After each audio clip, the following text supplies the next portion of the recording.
Hey everyone, welcome back to my new horror story time. And मैंने recently एक collab video बनाया था and आप सबको बहुत पसंद आया। और मैंने आप सबको कहा था कि आप सबके लिए एक सरप्राइज़ वीडियो है एंड मैं लेकर आया। अगर आप लोगों को मज़ा आया तो कमेंट सेक्शन में ज़रूर बताना। मेरे पास 2-3 और है कोलैब वीडियोज़ जो कि मैं डालूंगा, बट मैं सोच रहा हूँ पहले कुछ स्टोरीज़ आप लोगों को सुना देता हूँ, उसके बाद उनको डालूंगा जब थोड़ा सा एंगेजमेंट हाई हो जाएगा। एंड आज की जो हॉरर स्टोरी है वो एक रियल इंसिडेंट है, बहुत क्रीपी है। एंड तक जरूर देखना वीडियो को, अपने ओपिनियंस जरूर शेयर करना, आप लोगों को बहुत मज़ा आएगा। एंड अगर आप लोगों के पास कोई भी ऐसा हॉरर किस्सा है जो आप लोगों को लगता है कि सबके साथ शेयर करा जाना चाहिए, तो ये रही मेरी जीमेल आईडी। यहाँ अपनी स्टोरीज मेरे साथ शेयर करो, मैं उन सबको रीड करूँगा एंड ट्राई करूँगा कि सबके साथ यहाँ शेयर करूँ। एंड अगर आप इस चैनल पे नए हो तो चैनल को सब्सक्राइब जरूर कर लेना। यहाँ बहुत अमेजिंग हॉरर स्टोरीज मैं सबके साथ शेयर करता हूँ। तो विदाउट टाइम वेस्ट करें हम आज की हॉरर स्टोरी को शुरू करते हैं। आज का जो किस्सा है हमारे साथ आशी ने शेयर करा है। बेसिकली आशी के दादा ने आशी के साथ ये कहानी शेयर करी है। एंड ये किस्सा जो हुआ है आशी के दादा और उनकी फैमिली के साथ हुआ था। तो बेसिकली ये तब की बात है जब आशी पैदा भी नहीं हुई थी। आशी के दादा ने बताई आशी को ये कहानी, और अब मैं आशी के पॉइंट ऑफ व्यू से आप सबको ये कहानी बताऊंगा।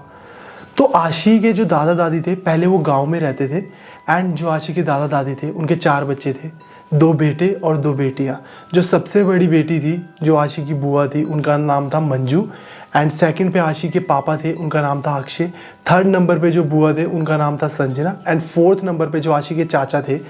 एंड ये सारे के सारे गांव में रहते थे। और आशी के जो दादा थे वो एक प्राइवेट स्कूल में टीचर थे। तो ये मिडिल क्लास फैमिली से बिलोंग करते थे और इनका गुजारा चल रहा था। बट ये बहुत अच्छे नहीं थे कि पैसे हर चीज़ के लिए इनके पास थे, बड़ी नॉर्मल कंडीशन में जी रहे थे। और आशी के दादा हमेशा ट्राई करते थे कि वो अपनी जॉब चेंज कर सके, जहाँ पर उनको एक अच्छी सोर्स ऑफ इनकम मिल सके, ऐसी जगह पे शिफ्ट करने का सोचते थे। बट अनफॉर्चुनेटली उनको ऐसी कोई भी जॉब नहीं मिली। और समय बीतता गया और कुछ समय बाद वो एक हार्श डिसीजन लेते हैं कि मैं ये जॉब क्विट कर रहा हूँ और मैं ट्राई करूँगा कोई बेटर जॉब के लिए। एंड वो गांव छोड़कर चले जाते हैं सिटी। रोरकेला उड़ीसा में एक जगह है, वो उधर चले जाते हैं एंड उधर जॉब ढूंढना शुरू करते हैं। काफ़ी समय जब बीत जाता है उनको जॉब नहीं मिलती, तो रोरकेला जो एरिया था वहाँ इनके फैमिली के, इनके रिलेटिव्स वगैरह काफ़ी लोग थे, उनकी हेल्प के थ्रू ये जॉब लग जाते हैं। एंड अच्छी जॉब होती है, सैलरी अच्छी होती है और ये वहाँ सेटल हो जाते हैं।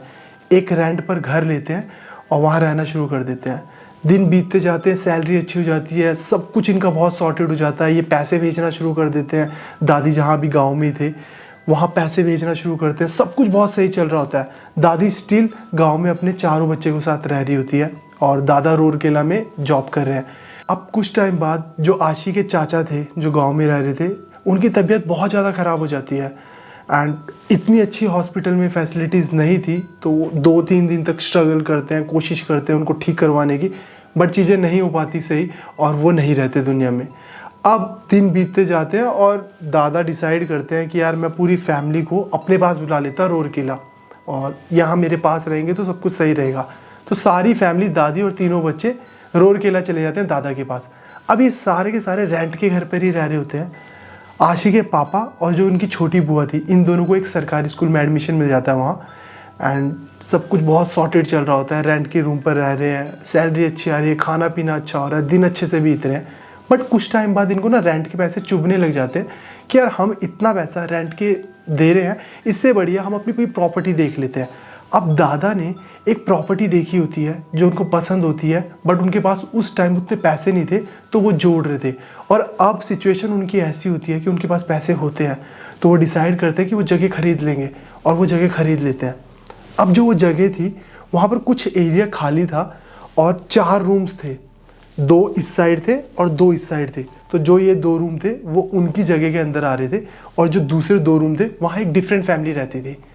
अब ये शिफ्ट करते हैं और उस घर में रहना शुरू कर देते हैं। 2 रूम्स थे, तो एक रूम में दादा और जो आशी के पापा थे ये दोनों सोते हैं, और एक रूम में दादी और दोनों बुआएं सोती हैं। और काफ़ी दिन बीतते हैं, 2-4-5 दिन बीत जाते हैं, हफ्ता बीत जाता है, सब सेटल हो जाते हैं। बट जो आशी की बड़ी बुआ थी मंजू, जब वो सो रहे थे ना, एक रूम में दादी और जो छोटी बुआ थे वो सोते थे बेड के ऊपर, और जो बड़ी बुआ थी मंजू वो एक कोने में सोते थे अपना बिस्तर बिछाकर। उनको ना डे 1 से क्या हो रहा था, नींद नहीं आ रही थी। रात को जब वो सोते थे बीच में नींद खुल जाती थी, बेचैनी होती थी, अजीब सी घबराहट होती थी, नेगेटिविटी फील होती थी। और वो हमेशा ना, मतलब कभी भी ऐसा नहीं हुआ कि उनको प्रॉपर नींद आई होगी, रात को सोए और सुबह उठे। कभी बीच में नींद खुल जाती थी, सुबह उठ रहे हैं तो नींद पूरी नहीं है, तो ऐसा रहता था उनका। हफ्ता बीत जाता है जब, एक दिन क्या होता है, आशी की जो बुआ है बड़ी वाली मंजू, जो नीचे सोते थे, वो सोए हुए होते हैं और रात को उनको फील होता है कि उनका गला कोई दबा रहा है। वो आँख खोलते हैं और वो देखते हैं कि कोई एक औरत है जो ब्लैक ब्लैक सी शक्ल की है और लंबे लंबे बाल है, उनके छाती पर बैठी हुई है और उनका गला दबा रही है, बहुत ज़ोर से उनका गला दबा रही है। और वो रो रहे हैं, वो चीख रहे हैं, बट आवाज़ नहीं आ रही है गले से, और आंसू कॉन्टीन्यूसली उनकी आंखों से आ रहे हैं। और वो ऐसे ना आँख से देख पा रहे हैं कि दादी और छोटी बहन वहाँ सोए हुए हैं बेड पर, उनको बुलाने की कोशिश कर रहे हैं, उनको आवाज़ लगा रहे हैं, बट मुंह से आवाज़ नहीं निकल रही, हाथों की मूवमेंट नहीं हो रही है, बस आंखों से आंसू आ रहे हैं। और वो देख रहे हैं कि कॉन्टीन्यूस एक औरत है, वो गुस्से में उनको देख रही है, उनका गला दबा रही है जोर से, बिल्कुल चीख रही है, गला दबा रही है, और कभी एकदम से ना क्रीपी सा फेस बना रही है। और कुछ टाइम बाद वो रियलाइज़ करते हैं कि उनकी छाती से सब कुछ हट गया है और सब कुछ नॉर्मल है, और उनकी आँख लग जाती है। और सुबह उठते हैं और वो अपने मम्मी को बोलते हैं कि मेरे साथ रात को ऐसा हुआ कि कोई औरत थी, बहुत अजीब काली काली सी थी, बाल लंबे लंबे, और गुस्से में मेरे गले पे बैठी थी और मेरा पूरा गला दबा रही थी वो। तो दादी बोलते हैं कि यार तू सपना देख रही होगी, और सपने में ऐसा हो जाता है, वहम होता है, ऐसा कुछ नहीं होता। अब वो इतना कन्विंस कर लेते हैं बुआ को कि उनको भी ये चीज़ रियलाइज़ नहीं होती कि यार वो एक्चुअली सपना था, मैंने सोचा, वो रियलिटी थी, वो थी क्या चीज़, वो खुद नहीं रियलाइज़ कर पाते। एंड अगला दिन हो जाता है, पूरा दिन बीतता है, खाना पीना खाते हैं, रात हो जाती है, और फिर से अपनी अपनी पोजीशन पे सो जाते हैं, दादी और छोटी बहन ऊपर बेड पर, और बुआ नीचे सोने चले जाती है। बुआ के मन में वो बातें चल रही होती है, और जैसे जैसे उनकी आँख लग जाती है, सेम जैसी रात के 1:30-2 बजते हैं, 3 बजते हैं, उनको रियलाइज़ होता है कि उनका गला बहुत ज़ोर से कोई दबा रहा है। उनकी आँख खुलती है, वो देखते हैं वो सेम लेडी, सेम ऐसे एक्सप्रेशंस के साथ उनको देखते हुए गुस्से में उनका गला दाब रही है, और वो चीख रहे हैं, चिल्ला रहे हैं कि कोई उनकी बात सुने। बहन को देख रहे हैं, मम्मी को देख रहे हैं कि कोई रिस्पॉन्स करके कोई मुझको बचा ले, अपने हाथों की मूवमेंट करने की कोशिश कर रहे हैं, कुछ भी नहीं हो पा रहा है, बस रो रहे हैं और बस दया की भीख मांग रहे हैं कि भाई मुझे छोड़ दे, मुझे छोड़ दे। ना आवाज़ आ रही है, ना कुछ आ रहा है, बस मन में भगवान का नाम चल रहा है और कुछ भी नहीं। और कुछ देर बाद वो फिर रियलाइज़ करते हैं कि कोई भी नहीं है यहाँ पर, और ऐसी सुबह हो जाती है। वो फिर से दादी को बताते हैं कि मेरे साथ ये चीज़ हुई है। अब दादी बोलते हैं तो एक काम कर, मैं सो जाऊँगी नीचे, तू बहन के साथ ऊपर सो जा, ऐसा कुछ भी नहीं होता। और दादी सो जाते हैं अगली रात नीचे, वहीं पर बिस्तर बिछा कर, और सेम एक्सपीरियंस दादी के साथ भी होता है कि कोई दादी के गले के ऊपर बैठा हुआ है और उनका गला दबा रहा है और दादी चीख रहे हैं। बट वही सिचुएशन कि कोई उनकी आवाज़ नहीं सुन पा रहा, कोई मतलब उनको देख नहीं पा रहा, और कोई जो औरत उनके ऊपर बैठी है वो चीख रही है जब उनका गला दबाते हुए, उसकी आवाज़ भी नहीं सुन पा रहा, और वो भी रो रहे हैं और कोशिश कर रहे हैं। और सुबह हो जाती है, वो भी रियलाइज़ करते हैं कि कोई भी नहीं है आसपास उनके, और वो इतना डर जाते हैं, इतना घबरा जाते हैं कि भाई जो बेटी बोल रही थी वो सच था। और वो अपने पति के पास जाते हैं और बोलते हैं कि भाई ये चीज़ हुई है, और ये चीज़ पहले बेटी ने एक्सपीरियंस करी और अब मैंने एक्सपीरियंस करी, और ये सच में है, हम यहाँ पर नहीं रह सकते। तो दादा भी हंसते हुए उनका मजाक वगैरह उड़ाकर बोलते हैं कि तुम एक काम करो, रूम शिफ्ट कर लो, तुम इस रूम में रहो, हम इस रूम में चले जाते हैं। अब दादा सोते हैं उसी जगह पर जहाँ पर दादी सोई थी, और सेम चीज़ दादा भी एक्सपीरियंस करते हैं कि कोई उनके बैठ गया, छाती पे गला दबा रहा है, रो रहा है, उनके गला दबाते हुए रो रहा है, चीख रहा है, कभी गुस्से में आ रहा है।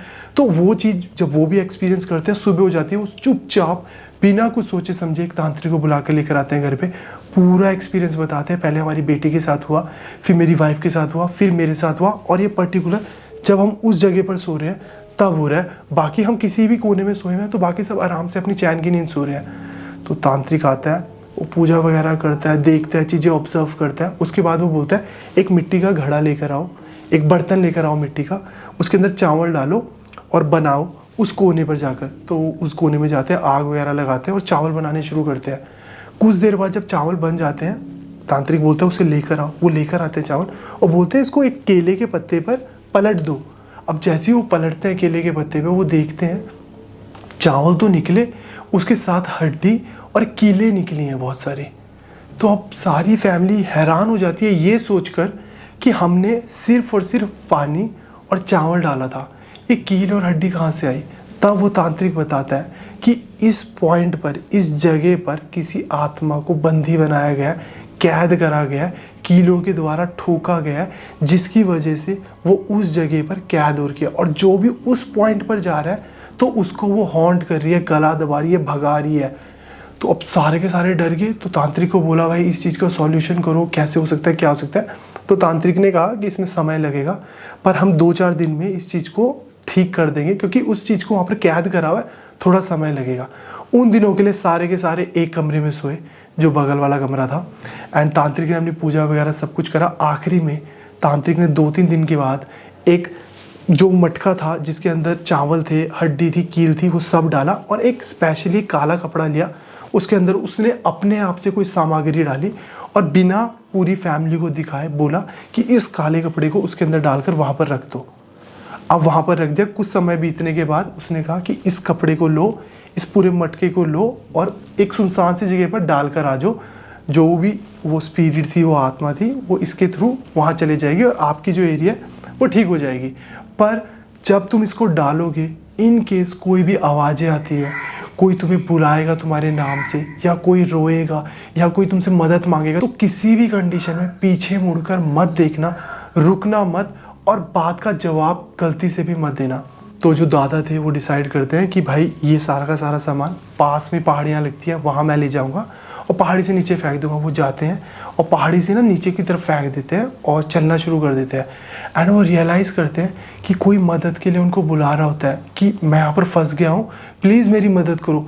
वो नहीं रुकते, वो चलते रहते हैं। फिर किसी के रोने की आवाज़ आती है, फिर भी वो चलते रहते हैं। फिर उनको ना कुछ टूटने की आवाज़ आती है कि जैसे कोई सामान है जो टूट गया है, किसी ने तोड़ दिया या फिर किसी का एक्सीडेंट हो गया, ऐसी सी आवाज़ आनी शुरू होती है। बट वो किसी भी कंडीशन में पीछे मुड़ के नहीं देखते, रुकते नहीं है और किसी भी बात का जवाब नहीं देते और चलते रहते हैं।